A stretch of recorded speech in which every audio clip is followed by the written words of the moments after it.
Hello, bookworms! Today I'm here with Cassie. You might notice that we are missing a guest, Melissa. She is dealing with a slate situation at the moment, so she's not going to be here for the show. It's just going to be Cassie and I, but we're still excited to be here and to talk to you guys about Windwitch. Yeah. So, okay, if you want to introduce yourself, tell us what you're drinking. Okay, so I have two introductions.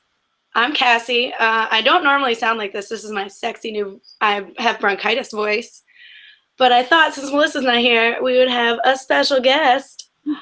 My kitty, Jenny. We just got her 2 weeks ago, so she can fill Melissa's place, I guess. I'm sure she'll have very strong opinions. Oh yeah, I'm sure she'll have very strong opinions. She was with me while I read the book, so I'm sure she has a lot to say. Did she read the first one? She did not. She just jumped right into this one. She had no idea what was happening.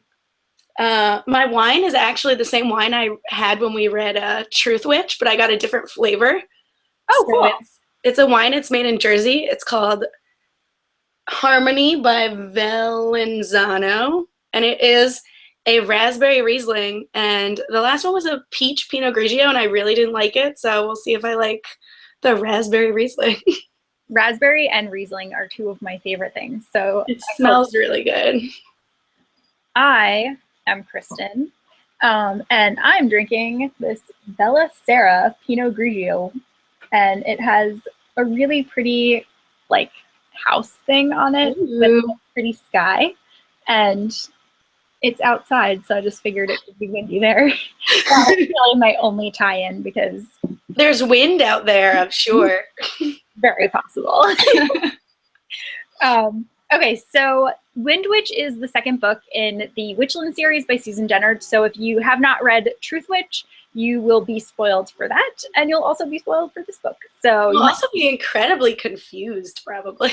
Yes, very confused. So if you haven't read either book, you might want to leave now. We're just giving you the warning. And Cassie, do you want to tell a synopsis of this book? Oh shit, I promised I would do the summary this time. Let me see. Didn't we say Melissa had to do it this time? Oh, did we? I forget. I thought I said if she did it last time, I would do it this time. I don't remember. But now they're all running together, and I have no idea. Let me take a refreshing sip of this wine first while I collect my thoughts. Is it good? Pretty good. Pretty good. So, Windwitch is it's in the Witchlands series, and it's set in a world where there are all these crazy people with witch powers. So there's wind witches, there's water witches, there's tide witches, there's earth witches. And our two main characters are Safi and Isolde, and they are a thread witch, which means you can basically like see the threads of someone's life. And Safi, who is a truth witch, you can tell if you're lying or not. And in the last book, they were separated, right? Yeah, at the end. Yeah. So they're separated, so they spend this whole book trying to get together with the help of some great side characters, including a prince and a princess, and a blood witch who can track people based on their blood. And I really don't know the plot of this book because it had none, so there you go. That's my summary. Fair. Okay, so for the first question, did you find it easier to fall back into the world of the Witchlands after all the world building that was set up in the first one, or did you still like have a little bit of trouble with it? I was still incredibly confused, to be honest. I know they set a lot of groundwork in the first book, but as I was telling you when I started it, first of all, it jumps, like it doesn't take up exactly where the last one leaves off, so there's this crazy jump in the narrative where I had no idea what was going on. And then in addition to that, there's all these crazy politics and stuff happening that I still do not 100% understand. So that makes it even more confusing. But I did understand this time what the witches meant, so that was good, I guess. Yeah, I also found it still a little bit confusing. I remember like in the first book club, we talked about how like the beginning of Witch was very exciting. There was like a lot of action, and then there was a lot of info dumping to like let you know about the world and stuff. So I kind of went into this one being like, yes, like she already set all this stuff up, so it's going to be like lots of action and everything. But I like just did not find that to be the case. I felt like there was so much more information that we were learning here, and it was like a lot of the story that was set up in the first book completely changed in this book. Like the whole focus of the story just shifted, in my opinion. So it was like one of the reasons that I didn't enjoy this book as much as I enjoyed Truthwitch is because it's the second book and it still felt like a first book to me. So I just kind of answered my second question, but which one did you like better? Did you like Truthwitch or did you like Windwitch better? I know you liked the first one better, but I actually like this one better, and I think it's because of just like the new characters, not necessarily because the plot I didn't understand, but it was just the inclusion of the characters. It wasn't anything else that had to do with it, to be honest. Okay. I definitely liked Truthwitch better, and I have a lot more reasons than what I just said. The main one being that I hated that Safi and Isolde were not together for the entire book. The end part where they're talking together, like through their threadstones, I was like, yay! So happy. Yes, me too. And I was like, now I have to wait another year to like get what I wanted out of this. Oh, I thought they'd be like reconnected at the end, at least. I thought that they would be reconnected earlier. Yeah. Like to go through 400 pages of them not being together was just trying to get together, kind of. Yeah. That's when that's like one trope that I don't like in second books is that there's always people separated, and I'm just like, ugh. Like that's not why I read this. Yeah. Okay, so you said that you liked the new narratives. Who did you like better? Did you like reading from Prince Merrick or Princess Vivia? Princess Vivia. I'm team Princess Vivia. She's great. I was so excited. First, I didn't really know what to do with her because I was like, oh, she's a villain and I love villains, and then she was not a villain, so I didn't know if I would still like her, but I did. She was so badass. I loved her. Can you take anything I'm saying seriously? What? Can you take anything I'm saying seriously with my ridiculous voice? Your voice? I can. Okay. I also really liked Princess Vivia. I was really surprised when I was reading other reviews. It seemed like a lot of people were complaining about her because they were like, she didn't add anything to the story. I don't know why she was there. And I was like, I really liked what she had going on. Like, she was great. She was the best part. Yeah, I didn't actually really like Merrick's storyline in this. I liked him a lot better in the first book too, which I think is part of why I didn't like this book as much also. His storyline, I started out liking it, but then I was just like, I don't care. Yeah. What are you even doing? What does this even matter? Did you think that there were too many narratives to follow at this point? Not to follow. I like know why she did it because she had to follow all these different arching storylines, but it was a lot. And when you get to the point where you get to another narrative and you wish you were reading the other narrative, I feel like that's a problem. That was his main problem too. Like, I feel like there were certain narratives that I really liked, and then there were other ones that I was like, I get that this is part of the story, but I'm just not as interested in what's happening here, and it would take forever to like get back to what I actually wanted to read. Yeah. You're like, oh wait, I have to go through these 7 other plot lines before I get back to the character I want to hear about. Pretty much. Like multiple occasions where I was trying to read at night and I felt bad because I was just really bored, and I was like, oh no, I'm falling asleep. But yeah. Whose narrative, like, overall did you like the best? Probably Vivian. Really? Yeah, and I also like Safi's. I thought that was interesting where she was going with that. I did not like ice salts that much. I found it kind of boring. I don't know why. That's really funny because I liked it. You're the opposite?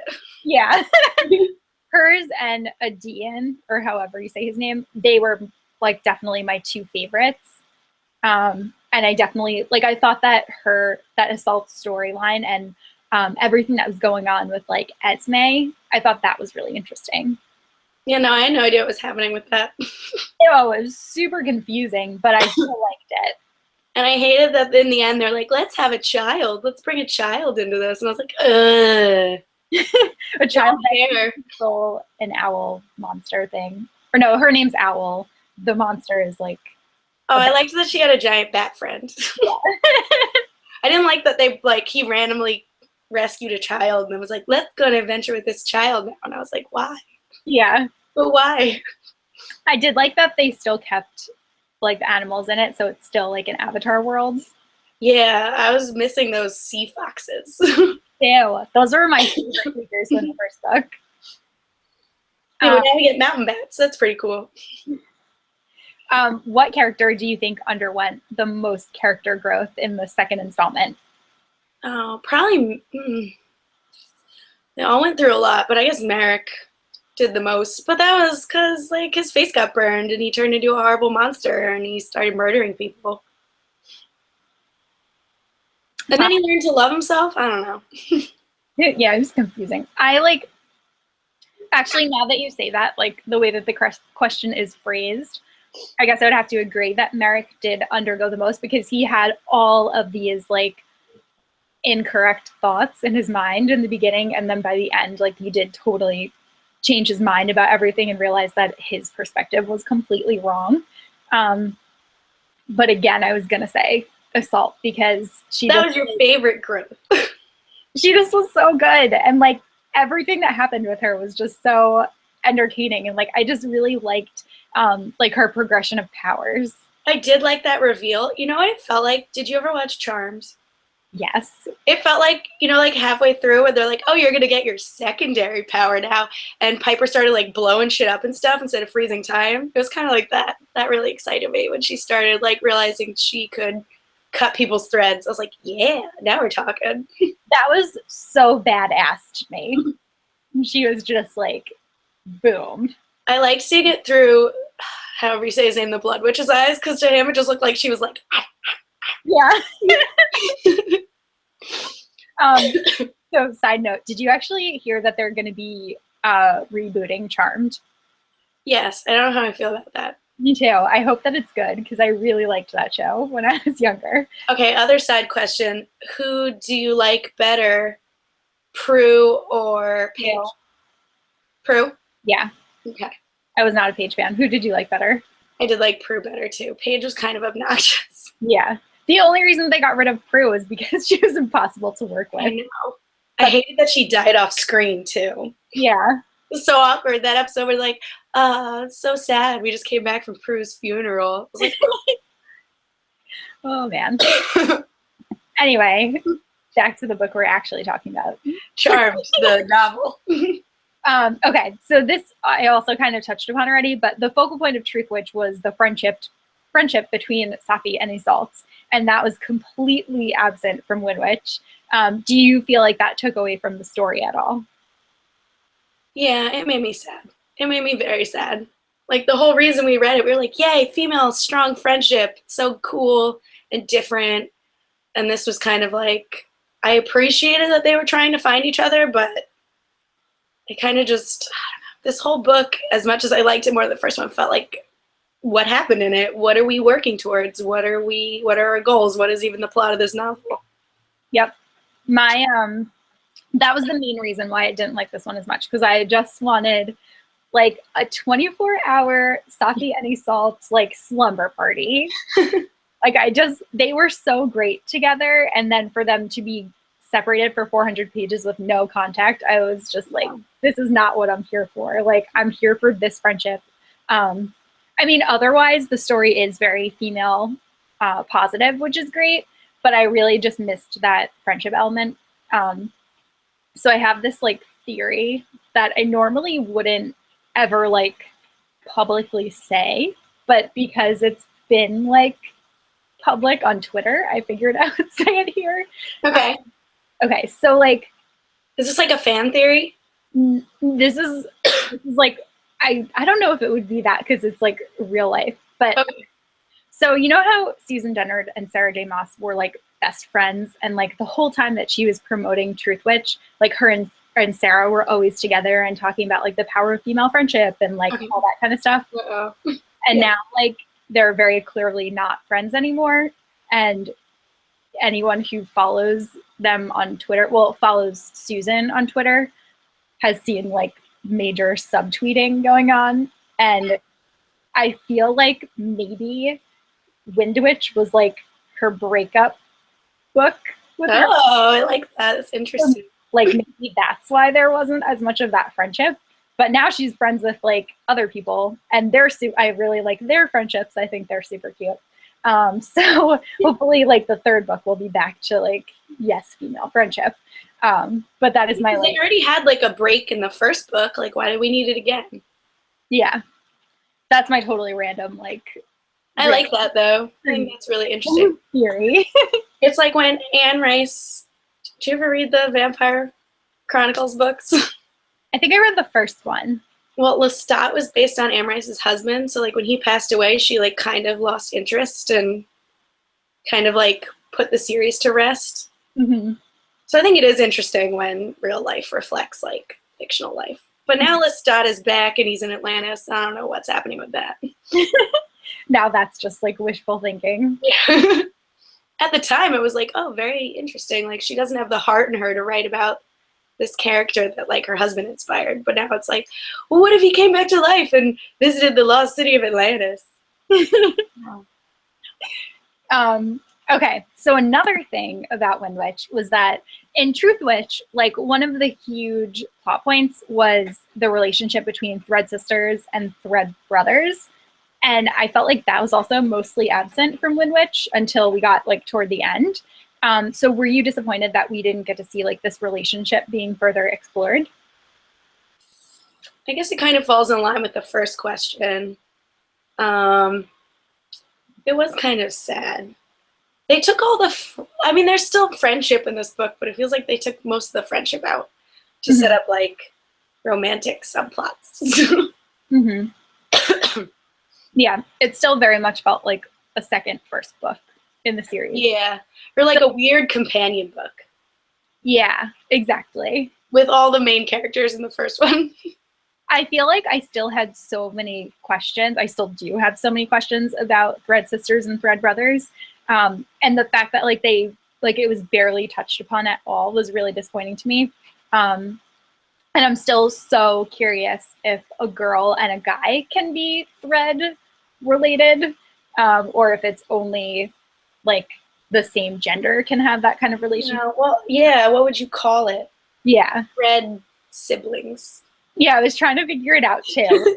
I was really hoping that was something that was going to come up in Windwitch, and then it didn't, and there was a total lack of that at all. So that really like a platonic friendship. Yeah. To test it. But then it also brings up like if there is like a lesbian character or a gay character, can they be Thread brothers and Thread sisters, or can they not because they can't be like is that Thread incest? Or like, I don't know. I'm very curious. Thread's best. Okay, so there's also a ton of miscommunication in Windwitch involving like Safi and Merrick, and how both of them find out that the other one has died even though they really didn't. What were your feelings on that trope being used? It was kind of pointless to me, honestly. Like, I don't think like Merrick didn't really like it upset him and it upset Safi, but they kind of just like went on with their own thing. So if it hadn't been told to them, I don't think it would have changed a single thing. Mm-hmm. Except maybe now they're like, oh, I guess I'll find a new romantic partner. Hint, hint. Safi. Obviously starting something. I really didn't think that it added anything to the story at all, except it just annoyed me. Because that is like, so the separation trope is my least favorite trope in second books. And then my second least favorite trope is when characters think that the person they're in love with died when really they didn't. Oh, man. And then in book 3, there's going to be a love triangle. If it's done well, I could live with that. Okay. But just like the combination of those two really, I feel like hindered my experience with Windwitch. Because I really just went into it with all of these expectations that I felt like were very founded after reading the first book. And then I was missing everything that I loved about Truthwitch. She just went through a horrible friend breakup, so. I know. But still, like, I feel like, oh, no. I don't think that's an excuse. Get your shit together. Put your life on, to the side. Yeah. I mean, that's just a theory. That could be not true. No, it's headcanon. It's you know. Okay, so the Truth Witch episode, we had talked about loving the potential of a relationship between Isolde and Aegean, and that whole thing kind of came along very famously in Windwitch. Was the progression of their storyline as satisfying as you were hoping for it to be? I do appreciate a slow burn romance. I thought we would have gotten at least one, like a little more. Like, I don't know what he thinks yet. Mm-hmm. Like, I think she's starting to feel stuff, but I don't know if he is. I think he is, but he doesn't realize it. Okay, got it. He's also a man, so it's You're right. Longer. He didn't like get a boner or anything, though. I don't know. So that's how men realize they like someone. He's like controlled by lots of different things, so I feel like he operates differently. Which is probably also why I like him so much. But I felt like I liked everything that was going on between them, and I think that's why they were like my favorite storyline in Windwitch, was because I just wanted like them to finally make out. And I like it's totally happening in the third. Like, we're gonna get there. Yeah, we're definitely gonna get there. Hopefully it doesn't take till book 4. Yeah. But I like slow burn romances, and I love hate to love, and they've got that going on.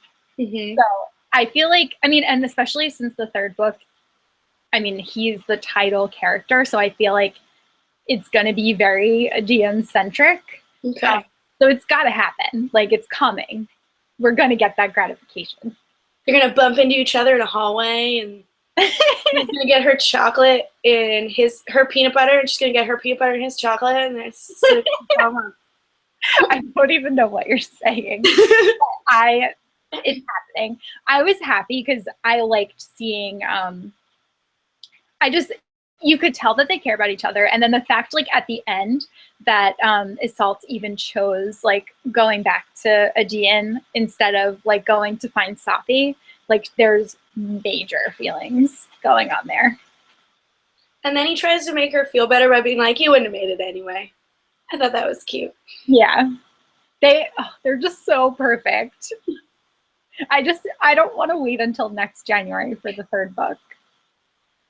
You'll have to.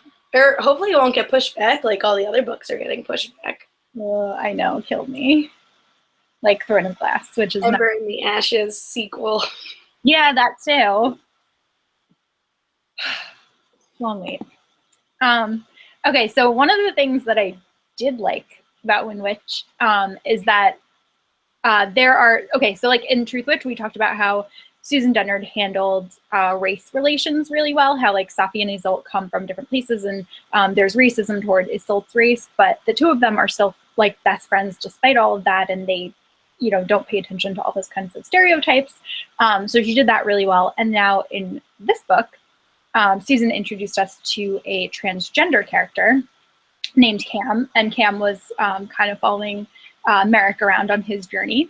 And then we also have Vivia, who is now, I don't know if she is a lesbian or if she's bisexual, but she is definitely open to a relationship with a female. So how do you think Susan Dennard's story compares to other fantasy novels when it comes to like the diversity of characters? She's got all the diversity going. I really liked Vivia. She like has this crush on her like first in command, but she doesn't like know if she can work on those feelings, and I thought that was really cute. It took me a little while to figure out what she had intended with Cam, because at first I didn't know if Cam was just dressing like a boy to like be able to work on a ship, which I guess is silly because this world doesn't seem to have the same gender delineations as we do. But yeah, once I got it, I was like, oh, interesting. Yeah. I also like, I think that she's probably like setting the bar for diversity in fantasy as far as I'm concerned. Yeah, because fantasy is always so white. Yeah. And blonde. Yeah. Like, she really did a great job. And, like, it doesn't feel like the characters that she has in the story are just there to fill that diversity quota. Like, they are all well developed and they all have like a very specific purpose. So I really definitely love what she's doing there. I think like this just solidified that she's probably going to be, like I said, setting the bar as far as it goes. What was I going to say? Okay, so there's a booktuber that I watched that is named Sam. Her channel is Thoughts on Tomes, and she did a review of Windwitch, but she read the ARC version, and she said that there actually were issues with Cam in the ARC version, with her being a transgender character, and those were fixed in the finished copy. Did she go into detail? She went into like a little bit of detail, and she actually like reached out to Susan Dennard to find out like if it was changed. So that's how like I found out about it, because she was like it was a little bit problematic, but now it's good. I would say the only problematic thing I saw is when like Vivia was like, "Oh, that boy is a girl," and I was like, "Oh no." Yeah, but I mean, maybe there was a lot more of that. That's very possible. I'm also curious, like exactly what was changed to fix that. Yeah. But I'm glad that they were able to fix it and that it was able to be portrayed as well as she did portray it in Windwitch. Right. So did your favorite character change after completing the second book in the series? Like from the first book? Yes. Oh, yeah. Team Vivia. What? She decapitated a guy and, like, did a badass, like, one-liner after she did it. And I was like, she was like, "Come back from that, bitch." She didn't say bitch, but, you know. But it was there. It was subtext. My favorite character did not change. Who's your favorite character from before? It was... No. What? I'm trying to remember who your favorite character was. So it was a tie. It's still Assault. Okay. And Adean. They're still my favorites. Safi's really cool, and I think that she has a lot of good qualities going for her, but I think Assault is just like coming into her power, and like she's just gonna like far exceed Safi in badassery, in my opinion. I really like seeing her, because like Assault was always the quiet one who, she has a stutter, like she's not very confident in her speech and stuff, but like just seeing the progression that she's made in her magic from the first book to the second book, like I can't even imagine where she's going to be once we get into the third book. Man, she's going to be blowing people up. Yeah. She's going to be taking names and kicking butt. Not even taking names. She doesn't care their names. That's true. She's just going to be awesome. Did your least favorite character change between books?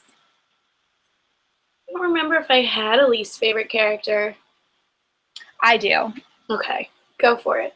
My least favorite character in Truthwitch was Corlant. Because he was horrible, if you remember. He was like an Avatar character. He was the worst. He was so, remember he had like all the... Oh, yes. Oh God, and he like wanted to marry. Yes, I remember now. Yeah, we all hated him. Oh, what a dick. So he is probably still my least favorite character, but he really didn't play a very big... I would say he was barely in it. Yeah. So I feel like my hate for him is still there, but it's not like blazing as much as it was before. You know what? I didn't really like the king. Vivia and Merrick's dad. Really? I don't know. He's kind of mean. He was like old and sick. I know, but he was like an old, mean, sick guy. Like, ugh, your mother. So weak. Ugh. He's probably like losing his mind because he's like old and sick. I don't care how old he is. He can't be a jerk. I didn't have any issues with him. I thought I thought he wanted like both of his children to succeed. I liked that he was always so into like the family aspect, and if one of them had an achievement, he would say like we all did this, you know, like it wasn't just one person. Yeah, I had a boss like that, not a fan. Okay, I feel like that's different. I can see how that. I don't like to say me because it sounds weird. I like to say we. Like, we need to do this, but I really mean you need to do this. But they are like a team that's ruling together. And I'd have to see more of him. I think, okay, so I think it's different because when they would make a mistake, like in their failures, he would also attribute that to the group. He didn't place blame on one person. Okay. I guess I'll imagine him as this mean guy who loved his son more than his daughter, and that might not be true. I don't think so. I think he definitely loved Vivia also. I'm just putting my ideas of the real world into this fantasy world again. Sensing a theme here. Okay, so at the conclusion of Truthwitch, we are told that Safi and Iseult are the chosen ones, and they're part of the Kar Awin. Probably not pronouncing that correctly. I liked it. Thanks. Do you think that a Windwitch spoke enough about that? No. It kind of like went back and forth. Like the Blood Witch was like, "Oh, I don't think you're part of it. I think Safi's part of it, but not you." And then by the end, he's like, "Nah, you're probably both part of it." I was like, "Oh, just pick a thing." It was kind of just like thrown in there, like, "Hey, remember that plot from book 1? Yep. Do you remember that?" Mm-mm. That was, again, like, that was why I didn't like Windwitch as much, was because I feel like there were all of these breadcrumbs at the end of Truthwitch. And Breadcrumbs? Yeah, and I was like, I'm ready to follow those and, like, find out things. And then, like, every trail just stopped and the whole story changed. And, like, everything that was important in Truthwitch was not a big deal at all in Windwitch. And, I mean, they have to, like, the two storylines have to converge. Yeah. Because there's no reason that Truthwitch would exist if it wasn't important. But I just, like, I wanted so, like, I was so invested in the things that we learned in that. And then to just glaze over them completely in Windwitch, I was so disappointed. Did you spend the whole time being like, well, surely they're going to bring it up any second now, until you were done? Until the last page, I was like, it's coming. It's gonna happen. Probably, like, from page 1, I was like, okay, like, I'm sure the next chapter, Safi and Iseult will be reunited. I'm sure they're going to be back together any minute now. Yeah. The book is over. Like, then we're going to get a best friend montage scene. Everything's going to be so great. And then they're going to get new outfits because they've all been living in the same garbage for, like, months. Yep. For however long this book took place, what, a week? Never happened. What were your thoughts on the evolution of Iseult's power? We kind of talked about that a little bit, but... Charmed, boom, awesome.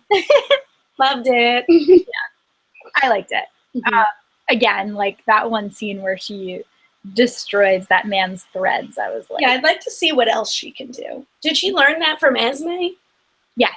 Okay. In the dream, remember? Or was it a dream? I don't remember if it was a dream or not. She entered like a dream, not dream, and like she showed her that she can do it, but I don't think they ever showed you like that she could do it. Yeah. So it was kind of like, oh man, she learns in an off page. I'm still very confused about Esme's role. Like, I know that she's considered here, but like, what is her relation to the Kar Awin? And like, right, and like, they've never met, right? Right. Oh no, they met at dreams. Remember they met at the end, and Iseult was like, "Oh, you're like shorter than I thought," or whatever, or like middle. I don't remember what. Oh yeah, in Windwitch they met. I mean, did they ever meet in Truthwitch? Oh no, they didn't.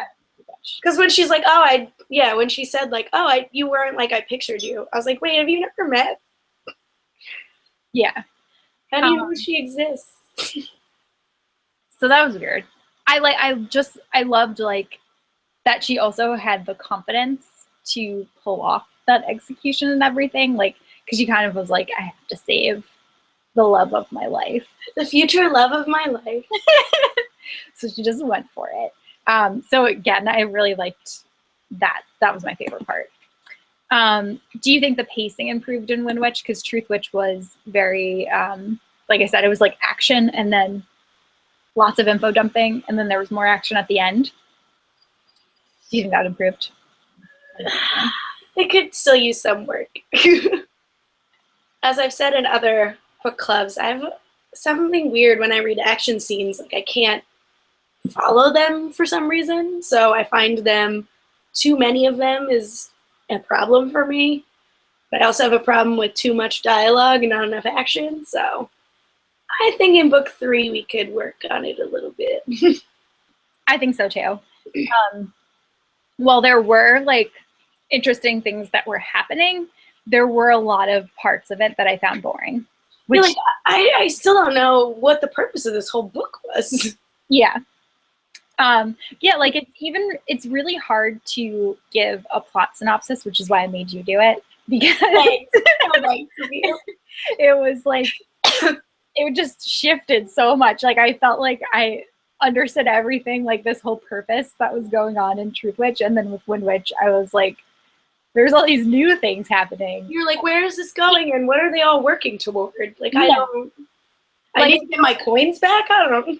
I'm not even totally confident that I could, like, right now give like the purpose of Windwitch. I understand that in the future, it will have been an important part of the story, but right now, like, I just don't see what that was. It's like when you read the Game of Thrones series and you're like, why is Feast of Crows here? Why? Surely it'll be important soon, but I just wasted like a month of my life reading that garbage. Yep. What was your favorite scene of Windwitch? I'm gonna go back to that decapitation scene. It was just like something out of an action movie. I know what you're reading. Yeah. But yeah, that scene was just so badass to me. She showed up and she's like, I'm here to kill some people and chew bubble gum, and I'm all out of bubble gum. I keep vamping while you look at your phone.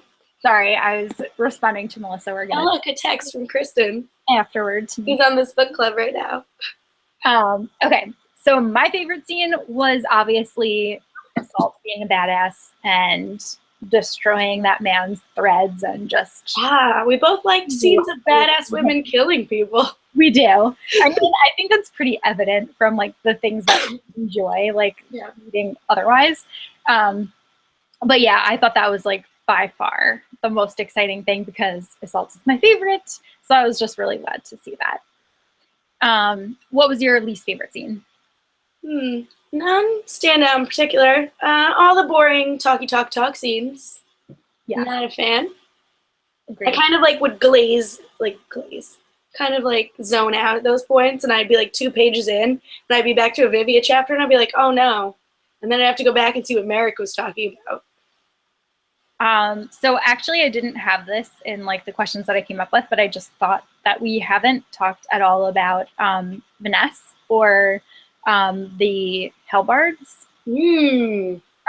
What were your thoughts and feelings on them?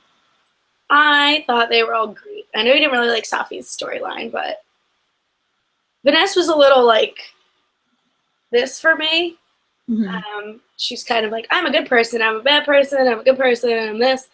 I liked the Hellbards progression from like, we're kidnapping you to we're allies now. I really liked that. And I think something's going to happen with Safi and what's his face? Caden? Yeah. Is that his name? Yeah. Sensing some feelings.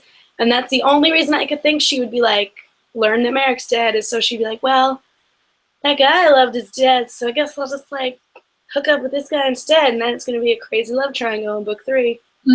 That's my theory. Yeah, I could see that happening.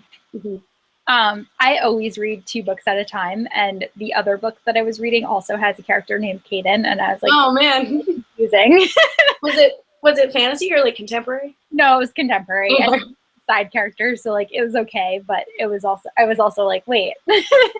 But yes, so same thing. I thought that Vanessa was interesting. Safi was honestly my least favorite character in Windwitch, just because not because I hate her, but I felt like her character progression like didn't really go anywhere. I don't really feel like the things that she like experienced really just did much for her, but I did think that the Hellbards were really interesting. Yeah. God, that the noose they wear to like tie them to their master was like so horrible. That scene where he took oh man. Yeah, like that was really interesting. And then the fact that Safi's uncle is one of them also was like, okay, like I'm more curious about them. Than about it's supposed to be one of the main characters, which I thought was like a problem. They try to throw that thing in the end where she's like on the ship and she's like, my uncle once told me this thing, and that was her progression. Yeah. Can you imagine if they throw their perspectives in the next novel? Because we're just gonna get like so many character POVs. I think some of them can be combined now that they're together, but I know. Okay, so then also not in our notes, but we also didn't talk about the Is this Andrew's question? No. Okay. That's coming. Okay. We didn't talk about the resurfacing of Cullen. Oh my god, that was such a crazy plot point. Yeah. I didn't see that coming. I don't know about you. I did not. The second he was like that voice, I was like, no. Yeah. There was like this crazy shadow man that was following Merrick throughout the book, and I was just like, I don't know how this man ties into the story. Yeah, it was like all of a sudden there's a shadow man, and what is happening? And then when he was Cullen, I was like, oh. Yeah. I've liked that a lot. That made me more interested in Merrick. I kind of wish that they would have like revealed that earlier, because then I probably was more invested in his story.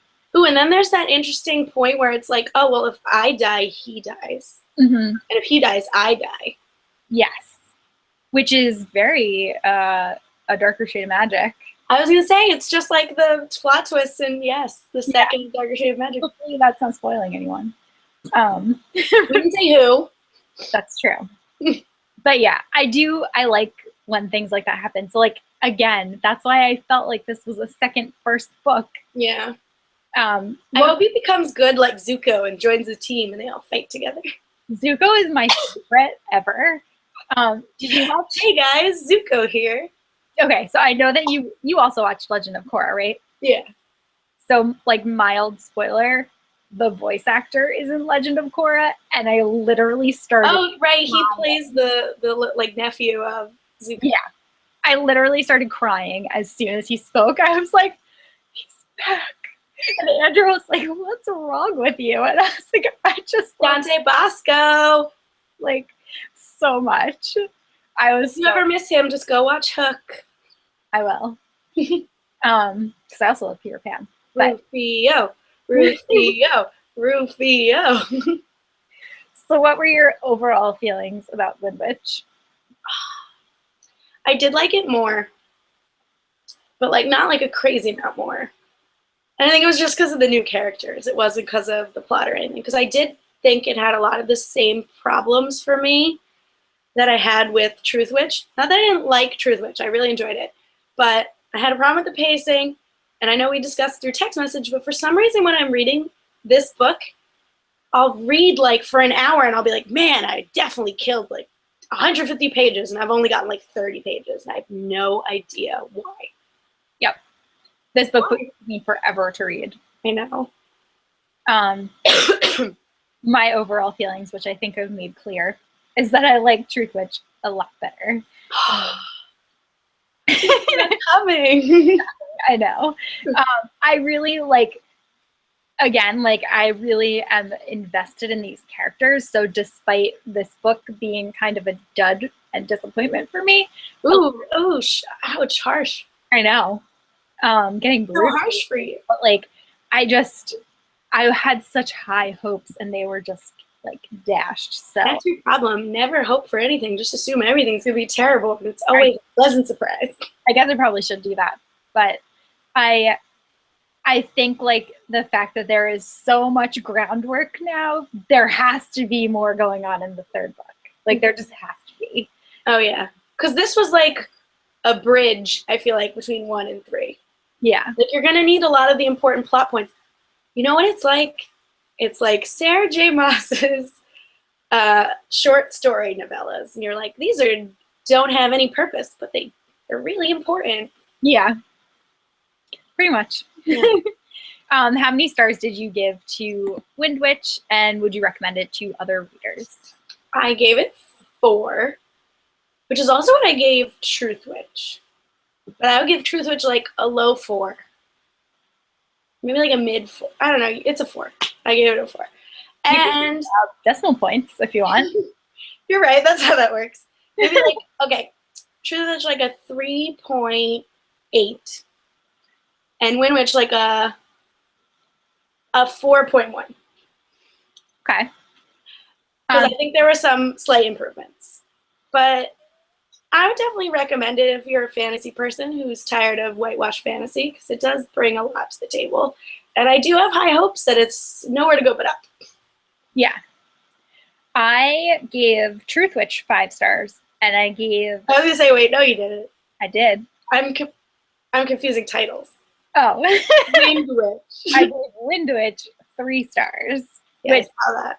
Broke my heart, because I really thought this was going to be another 5-star read, but it just wasn't for me, because like I said, I felt like so many of the elements of the first book that I loved were just missing from this book, but I still would recommend it because I feel like the story that Susan has crafted is leading to something big, and it is like, it's a YA fantasy novel, but I feel like it really kind of borderlines young adult and adult fantasy. So I feel like there's just like a much larger picture happening, and I feel like this was the first book, and now that we've gotten these 2 things, like we're gonna get a lot more in the future. So I would recommend it because I have faith that like it's gonna continue to get better. So as we have said multiple times, there's already a title for the 3rd book. It's called Bloodwitch, which means that we're going to be getting more Aegean. What else are you hoping to see more of in Bloodwitch? A purpose. I just want to know, what is it all for? Other than Safi doesn't want to marry a weird toad monster, and Merrick and Vivia want to feed their people. Mm-hmm. Other than that, I'd like a clear, delineated purpose. That's all I want. And I obviously just want more Safi and Azalt best friend times. Yes. But then you're going to say kissing. I just want more kissing. That too. I want Azalt and Aegean to kiss for a lot of the 3rd book. Like how much? Like 30% or? I could go higher. Like if there was 50% like making out sessions, I would be good with that. I guess it's a plot. Falling in love is a plot. It is. And then also like just giving us more information about like the politics that's going on, because I found like recently I really like political type reads. So I feel like there's a lot going on. It's very hard to keep track of because there's so many like different areas, and like the map definitely does help, but it doesn't give us everything that we need. So I feel like once the all of the political motivations are like more explained. They're like a little muddied right now. I'd like some House of Cards intrigue, but like a little more West Wing straightforward, you know? Yes. I have not watched either of those, but I'm sure I feel the same. House of Cards, highly recommended. West Wing, a little silly, but highly recommended. I probably would like them. You would. I think you would. Then we have a guest question for my husband, because every month I am like, oh, I have to come up with book club questions, and then he tries to come up with questions having not read the book. So he knows a little bit about what's going on. And his main question was, is there anyone that controls sand? Because he wants there to be sandwiches. I feel like, Andrew, I'm speaking directly to you. I know you're in the room somewhere. Yes, he's playing video games on his computer. Can he hear me? He's addicted to Overwatch. Yeah, he is. He can hear you. You can hear me? Andrew, this is directly for you. Sand is a form of earth. So yes, earth witches control sand. You're welcome. There are earth witches. He's pretending to ignore us. I'm sure there's specialized sandwiches, if that I makes think sense. that's what he's looking for. He was like, are there any sandwiches? And it didn't hit me what he was saying at first. Like, I was thinking, like, was anyone eating a sandwich? And I was like, they don't really talk about people, like, eating that much except that there's a lack of food. And then he's like, there's no one that can control sand. And I was like, oh, I see what you're doing there. There's a bar in my college hometown called the Witch, and they do not serve sandwiches. That was very disappointing. So I don't know where the witch came from. Yeah. Because it's spelled W-I-C-H. Oh, weird. Yeah. Just a little aside. So. Not a lot of these this episode. Yeah. So that is like our full spoilery discussion of Windwitch. Let us know in the comments what you thought of the book, if you agreed with me or if you agreed with Cassie. I kind of like that we both had different opinions on this one. And I will fight you to the death for my opinion. I won't fight you to the death. I will respectfully respond. I think everyone's entitled to their own opinion, and I think yours is fine. I think so too, but I don't think we need to fight about it. But we've Give already the people what they want to see. We've already decided on our book for February, which I am so excited about. I'm excited too, maybe more than you. I'll figure out that off my shelf. I don't know if you are, because I already know. But I haven't read it yet, so my expectations are open.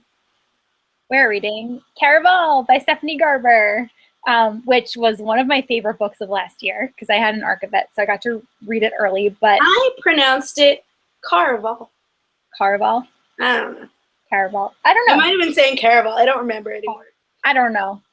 But I loved it. Like, so the next book club is going to be a good one because this book is phenomenal. I honestly, like, I filmed a spoiler-free review of it, and I just can't wait to talk about the spoilers because it was amazing. I felt like I was losing my mind when Better or worse than Night Circus? Ooh, totally different. Okay. I heard it compared to Night Circus, which is why I was excited for it. I know. So that is one thing about it. It's its own story. Got it. It has the magical writing of Night Circus, but it's not Night Circus. Okay. But it's really good. So anyway, we have this to look forward to. And we'll keep you updated with a time and date of our live show. Dear God, I hope so. Yeah, we're still bad at that, but we're trying. So hopefully you guys will read us next time. And Cassie, why don't you let them know where they can find you online? Where can't you find me online? You can find me as Yerkmonger. That is YRCHMONGER. I am mostly on Instagram and Goodreads. And if you follow me on Twitter, I mostly talk about politics now because Jesus Christ, what is happening to us, America? But, you know, if you don't want that, go to Goodreads and Instagram where I'm devoid of that. Or you can find me on my book blog, Bibliomantics, where I talk about books and stuff. Kristen? Awesome. I am Kristen. This is my YouTube channel, Super Space Chick. We're on your YouTube channel? We are. And then I also have a Bookstagram account, which is also Super Space Chick. My Twitter is Super Space Chick. My blog is Super Space Chick. And then you can find me those places. But you will definitely be able to find me in 2 weeks, specifically on Twitter. I am one of the co-hosts of the Love-a-thon, so I'm very excited about that. I don't think that started already. No, it's going to be February 18th and 19th. 2 weeks. Didn't start yet. 2 weeks. So anyone who has signed up will be getting an email like very soon with the schedule of events. And we have Twitter chats. We have giveaways. We have challenges. Ponies? So what? Ponies? Ponies, if you want there to be, maybe. You'll have to find out. So definitely join us for that because it's going to be really fun and it's really about like connecting with other people in the book industry. So there's that. And Ginny. Look at her little belly. It's so cute. She's so tiny and adorable and much nicer than Jameson. I know. Her name is Ginger, and we have another cat named Jameson. Jameson and Ginger. Get it? So cute. But anyway, that's all that we have for this book club. So we will, again, keep you guys updated with our Caraval date. And, yeah. See you soon. Bye. Bye.